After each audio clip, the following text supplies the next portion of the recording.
The gun meta in Farlight 84 has shifted again.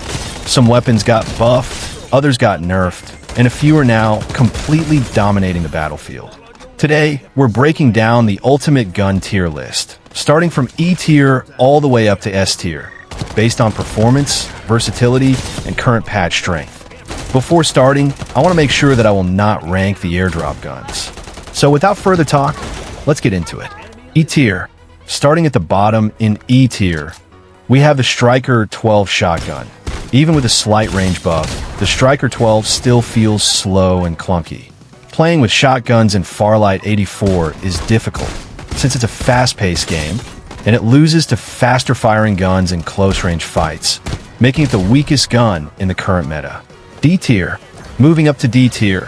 First, we have the Duelist. Hard-hitting for a sidearm, but its slow fire rate and tiny magazine mean you need perfect aim to make it work, a difficult weapon to master for new players. Next is the PV9, another pistol that just doesn't pack enough punch. Its low damage and short range make it more of a stopgap until you find a better weapon. Finally, the Thunder. On paper, a solid DMR, but in practice, its low fire rate and awkward handling keep it from competing with other mid-range rifles. Eliminator, deadly up close, but the tighter spread and drop-off in damage after the recent changes make it unreliable beyond a few meters, also a little difficult to handle for new users. C tier. In C tier, we start with the VSS, still great for stealth mid-range plays thanks to its built-in suppressor, but its low damage per shot means longer time to kill compared to other rifles. Overall, it's a good gun for mid-range fights since it has its own scope. Lastly, the Bar 95, the one and only sniper in our tier list. Overall, a great sniper, but it will take some time to master, especially for players who are new or weak in sniping. B tier.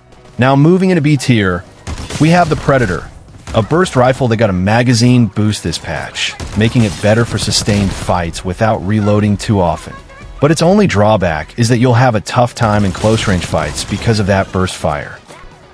Then, the Invader, one of the most accurate ARs in the game, with controllable recoil that rewards precise aim. A good gun for players who struggle with mid-range sprays. Next is the MK24. This DMR's damage and mag buffs have made it more viable for skilled marksmen, and it's a great weapon for mid and long-range fights. And finally, the UZI, easier to handle now thanks to recoil and mag improvements, but still shines only in extreme close range. And because of its quick fire rate, the mag gets emptied really fast, making UZI a solid B tier weapon. A tier. In a tier.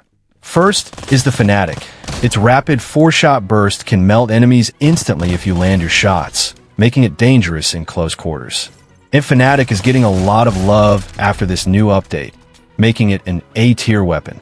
Then the UMP, buff fire rate, and damage have made this SMG a top choice for aggressive players. I personally use the UMP a lot. It has a fast fire rate, and you can pair it with almost any gun. The QBX-95, a dependable mid-range rifle with solid accuracy. Just pace your shots to get the most out of it. Great for mid-range and close-range fights.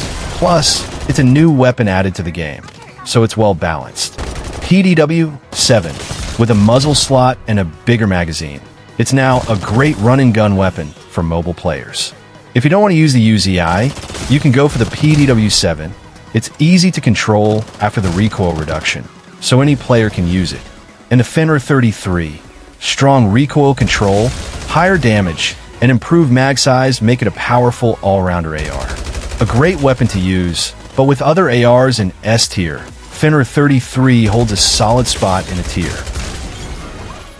S tier. Finally, S tier, the best of the best. The M4, still one of the most reliable guns in the game. Perfect for any situation with its balanced stats. Very easy to use for new players thanks to its low recoil, making it a great choice for mid-range fights and still solid in close quarters. The AK-77, now with better early recoil control, it hits incredibly hard and dominates in skilled hands. One of the most used guns in Farlight 84. AK-77 is perfect for players who love to rush, as it deals a solid amount of damage. The Ranger, even after a slight nerf, it's a laser beam with amazing versatility. Low recoil, decent damage. Overall, a great assault rifle for mid-range fights. And it becomes even deadlier when you pair it with the next weapon. The Vector, with buffs to spread, mag size, and recoil, it remains the fastest close-range shredder in Farlight 84. A beast in close fights, and a promising gun that will help you win battles. So, that's the full weapon tier list for you guys. Which gun is your personal favorite right now? Drop in the comments below. I'll be checking and replying to as many as I can.